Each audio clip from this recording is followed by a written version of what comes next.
JDS BJP ಸರ್ಕಾರ ರಚಿಸಲು ಮುಂದಾಗಿದ್ದೆ ನಾನು. ಕುಮಾರಸ್ವಾಮಿ ಜೊತೆ ಸರ್ಕಾರ ರಚನೆ ಕುರಿತಾಗಿ ಮಾತುಕತೆ ನಡೆಸಿದ್ದು ನಾನು. ಬಿಎಸ್ವೈ ವಿರುದ್ಧ ಮಾಜಿ ಸಂಸದ ಸಿದ್ದೇಶ್ವರ್ ಅಸಮಾಧಾನದ ನುಡಿಗಳನ್ನು ಹೊರಹಾಕಿದ್ದಾರೆ. ಸಿಎಂ ಕುಮಾರಸ್ವಾಮಿ ಡಿಸಿಎಂ ಬಿಎಸ್ವೈ ಆಗಲು ನಾನ್ ಮಾತನಾಡಿದ್ದು, ಬಿಎಸ್ವೈಯಿಂದ ನಾನು ಸಾವಿರಾರು ಕೋಟಿಯನ್ನ ಮಾಡಿಲ್ಲ.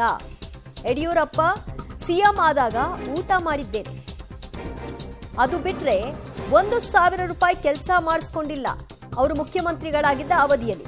ನಾನು ಕೇಂದ್ರ ಮಂತ್ರಿ ಆಗಿದ್ದು ಬಿಎಸ್ವೈ ಕೃಪೆಯಿಂದಲ್ಲ, ನನ್ನ ಕೃಪೆ ಅವರ ಮೇಲಿದೆ ವಿನಃ ಅವರ ಕೃಪೆಯಲ್ಲಿ ನಾನಿಲ್ಲ. 1 ರೂಪಾಯಿ ಕೂಡ ನಾನು ಅವರ ಋಣದಲ್ಲಿಲ್ಲ ಅನ್ನುವಂತಹ ಮಾತುಗಳನ್ನು ಆಡಿದ್ದಾರೆ.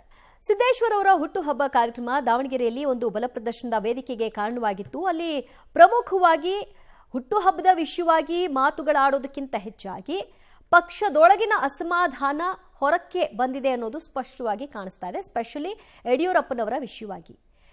ಯಡಿಯೂರಪ್ಪನವರು ಯಾಕೆ ಪಕ್ಷ ಬಿಟ್ಟು ಹೋದ್ರು, ಮತ್ತೆ ಯಾಕೆ ವಾಪಸ್ ಬಂದ್ರು, ಮತ್ತು ಪಕ್ಷ ಕಟ್ಟೋದಕ್ಕೆ ಆ ಸಂದರ್ಭದಲ್ಲಿ ಇದ್ದವ್ರನ್ನ ಪಕ್ಷ ಹೇಗೆ ನಡೆಸ್ಕೊಂಡಿದೆ, ಮತ್ತು ಯಡಿಯೂರಪ್ಪನವರು ಹೇಗೆ ನಡೆಸ್ಕೊಂಡ್ರು, ಮತ್ತೆ ಯಡಿಯೂರಪ್ಪನವರು ಹೋದ ನಂತರದಲ್ಲಿ ಅವ್ರನ್ನ ಮತ್ತೆ ವಾಪಸ್ ಕರೆತಂದಾಗ ಕುಮಾರಸ್ವಾಮಿ ಅವ್ರನ್ನ ಮುಖ್ಯಮಂತ್ರಿಯನ್ನಾಗಿ ಮಾಡಿ ಇವ್ರನ್ನ ಉಪಮುಖ್ಯಮಂತ್ರಿಯನ್ನಾಗಿ ಮಾಡುವಂತಹ ಮಾತುಕತೆಯಲ್ಲಿ ಪ್ರಮುಖ ಪಾತ್ರವನ್ನು ನಿರ್ವಹಿಸಿದ್ದು ನಾನು. ಸೊ ಅವರು ಮುಖ್ಯಮಂತ್ರಿಗಳಾಗಿದ್ದ ಅವಧಿಯಲ್ಲಿ ನಾನೇನು 1 ರೂಪಾಯಿ ಕೆಲಸ ಅವರಿಂದ ಮಾಡಿಸ್ಕೊಂಡಿಲ್ಲ ಅಂದ್ರೆ ಅರ್ಥ ನಾನು ಅವರ ಮುಲಾಜ್ನಲ್ಲಿಲ್ಲ ಅನ್ನೋದನ್ನ ಅವರು ಹೇಳ್ತಾ ಇದ್ದಾರೆ ಈ ಮೂಲಕವಾಗಿ. ಮತ್ತು ನಾನು ಕೇಂದ್ರ ಸಚಿವನಾಗಿದ್ದಂತಹ ಸಂದರ್ಭದಲ್ಲೂ ಕೂಡ ಅದರಲ್ಲಿ ಯಡಿಯೂರಪ್ಪನವರ ಪಾತ್ರ ಇಲ್ಲ, ಅಂದ್ರೆ ಯಡಿಯೂರಪ್ಪನವರು ಯಾರನ್ನೂ ಕೂಡ ಬೆಳೆಯೋದಕ್ಕೆ ಬಿಡೋದಿಲ್ಲ ಅನ್ನೋದನ್ನ ಈ ಮೂಲಕವಾಗಿ ಹೇಳ್ತಿದ್ದಾರೆ. ಬಿಜೆಪಿ ವರ್ಸಸ್ ಬಿಜೆಪಿ ಫೈಟ್ ಬಲು ಜೋರಾಗ್ತಾ ಇದೆ. 2 ಬಣಗಳು. ರೇಣುಕಾಚಾರ್ಯ ವಿರುದ್ಧ ಪ್ರತಾಪ್ ಸಿಂಹ ಪರೋಕ್ಷವಾಗಿ ವಾಗ್ದಾಳಿ ನಡೆಸಿದ್ದಾರೆ. ಕೊರೋನಾ ಟೈಮ್ನಲ್ಲಿ ನಾವು ಡಿಂಗಿ ಚಕ್ಕ ಡ್ಯಾನ್ಸ್ ಮಾಡಿಲ್ಲ, ಮೊಣಕಾಲುದ್ದ ನೀರಿನಲ್ಲಿ ದೋಣಿಯಲ್ಲಿ ಹೋಗಿಲ್ಲ. ರೇಣುಕಾಚಾರ್ಯಗೆ ಈ ಮೂಲಕವಾಗಿ ಪ್ರತಾಪ್ ಸಿಂಹ ಟಕ್ಕರ್ ಕೊಟ್ಟಿದ್ದಾರೆ. ಅಂದ್ರೆ ಮಳೆ ಬಂದಂತಹ ಸಂದರ್ಭದಲ್ಲಿ ನೋಡಿ ನಾನು ದೋಣಿಯಲ್ಲಿ ಹೋಗ್ತಾ ಇದ್ದೀನಿ ಅನ್ನೋದನ್ನೆಲ್ಲ ಪೋಸ್ಟ್ ಕೊಟ್ಟಿದ್ರಲ್ಲ ಆ ವಿಷಯವಾಗಿ, ಮತ್ತು ಕೊರೋನಾ ಟೈಮ್ನಲ್ಲಿ ಆ ಸಂದರ್ಭದಲ್ಲಿ ಜನರನ್ನ ಹುರಿದುಂಬಿಸೋ ಸಲುವಾಗಿ ಡ್ಯಾನ್ಸ್ ಮಾಡಿದ್ರು, ಅವೆಲ್ಲವೂ ಕೂಡ ಈಗ ವ್ಯಂಗ್ಯದ ಮಾತುಗಳಾಗಿ ಹೊರ ಬರ್ತಾ ಇದೆ. ಸೊ ಪ್ರತಾಪ್ ಸಿಂಹ ಆಗಾಗ್ಗೆ ರೇಣುಕಾಚಾರ್ಯ ವಿಚಾರವಾಗಿ ಮಾತುಗಳನ್ನ ಆಡೋದು, ಮತ್ತು ನಿಮ್ಮ ಹಿಡಿತದಲ್ಲಿ ನೀವಿದ್ರೆ ಸೂಕ್ತ, ಇಲ್ಲದಕ್ಕೆಲ್ಲ ಮೂಗು ತೋರಿಸ್ಲಿಕ್ಕೆ ಹೋಗಬೇಡಿ, ಯಾವ್ಯಾವ ಸಂದರ್ಭದಲ್ಲಿ ಏನೇನು ಮಾಡಬೇಕು ಅದನ್ನ ಪಕ್ಷ ನಿರ್ಧಾರ ಮಾಡುತ್ತೆ, ನಿಮ್ಮ ಹೇಳಿಕೆಗಳು ಮತ್ತು ನಿಮ್ಮ ಸಲಹೆಗಳು ಯಾರಿಗೂ ಬೇಕಿಲ್ಲ ಅನ್ನುವಂತಹ ಮಾತುಗಳನ್ನ ನೇರ ಅವರಿಬ್ಬರ ನಡುವೆ ನೇರ ಮಾತುಗಳು ಆಗಾಗ್ಗೆ ನಡೀತಾ ಇರುತ್ತೆ. ಇವತ್ತು ಕೂಡ ಅದೇ ರೀತಿಯ ಮಾತುಗಳನ್ನ ಪ್ರತಾಪ್ ಸಿಂಹ ರೇಣುಕಾಚಾರ್ಯ ವಿರುದ್ಧವಾಗಿ ಮಾತನಾಡಿದ್ದಾರೆ.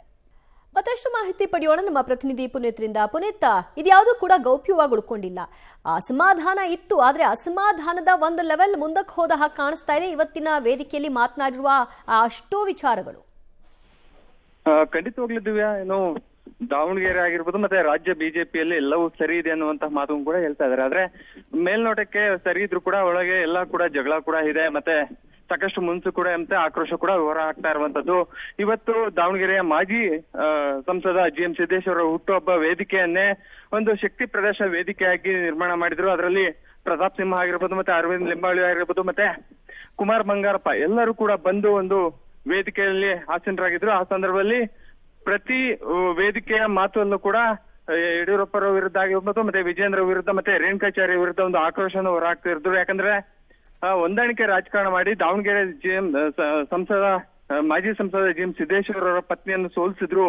ಇದು ಬಿಜೆಪಿಗೆ ಮಾಡಿದಂತಹ ಅವಮಾನ ಅನ್ನುವಂತಹ ಒಂದು ಮಾತುಗಳನ್ನ ಹೇಳಿದ್ರು. ಮತ್ತೆ ಯಡಿಯೂರಪ್ಪರು ಕೂಡ ರಾಜಕೀಯವಾಗಿ ಬೆಳೆಯೋದಕ್ಕೆ GM ಸಿದ್ದೇಶ್ವರ ಅವರೇ ಕಾರಣ. ಯಾಕಂದ್ರೆ 2012ರಲ್ಲಿ KGP ಪಕ್ಷ ಕಟ್ಟಿದಂತ ಸಂದರ್ಭದಲ್ಲಿ ಅವ್ರನ್ನ ಮತ್ತೆ ಬಿಜೆಪಿ ಕರ್ತಂದಿದ್ರು GM ಸಿದ್ದೇಶ್ವರ ಅವರು. ಮತ್ತೆ ಉಪಮುಖ್ಯಮಂತ್ರಿ ಮಾಡಿದ್ದು ಇದೇ GM ಸಿದ್ದೇಶ್ವರ ಅವರು. ಮತ್ತೆ ಮುಖ್ಯಮಂತ್ರಿ ಮಾಡುವಂತಹ ಸಂದರ್ಭದಲ್ಲಿ, ಅಂದ್ರೆ ಮುಖ್ಯಮಂತ್ರಿ ಯಾವಾಗ ಆಗ್ತಾರೆ ಆ ಸಂದರ್ಭದಲ್ಲಿ ಕೂಡ ಪಕ್ಷೇತರ ಶಾಸಕರನ್ನ ಕರೆತಂದು ಅವ್ರನ್ನ ಮನವೊಲಿಸಿ ಬಿಜೆಪಿ ಪಕ್ಷಕ್ಕೆ ಸೇರಿಸಿ ಮತ್ತೆ ಬಿಜೆಪಿ ಸ್ವತಂತ್ರವಾಗಿ ಅಧಿಕಾರಕ್ಕೆ ಬರುವಂತಹ ಕೆಲಸವನ್ನು ಕೂಡ GM ಸಿದ್ದೇಶ್ವರ ಮಾಡಿದ್ರು. ಆದ್ರೆ ಕಳೆದ ಲೋಕಸಭಾ ಚುನಾವಣೆಯಲ್ಲಿ ಅವ್ರಿಗೆ ಮೋಸವನ್ನು ಕೂಡ ಮಾಡಿದ್ರು, ಮತ್ತೆ ಅವರ ಪರವಾಗಿ ನಿಲ್ಲಿಲ್ಲ ಅನ್ನುವಂತ ಒಂದು ಆಕ್ರೋಶವನ್ನು ಕೂಡ ಹೊರ ಹಾಕ್ತಾ ಇರುವಂತದ್ದು. ಇನ್ನೊಂದು ಕಡೆ ರಾಜ್ಯಾಧ್ಯಕ್ಷ ಬದಲಾವಣೆ ವಿಚಾರವೂ ಕೂಡ ಸಾಕಷ್ಟು ಮುನ್ನೆಲೆಗೆ ಬಂದಿರುವಂತದ್ದು ದಿವ್ಯಾ. ಥ್ಯಾಂಕ್ ಯು ಪುನೀತ್ ನಿಮ್ಮಲ್ಲ ಮಾಹಿತಿಗೆ. ಆಯಾ ಸಂದರ್ಭಕ್ಕೆ ಅನುಗುಣವಾಗಿ ಅವರವರುಗಳ ಸೇವೆಯನ್ನ ಪಕ್ಷ ಪಡ್ಕೊಳ್ಳುತ್ತೆ. ಅದಾದ ನಂತರದಲ್ಲಿ ಅದನ್ನ ಮುಂದುವರಿಸಬೇಕಾ ಬೇಡವಾ ಅನ್ನೋದನ್ನು ಕೂಡ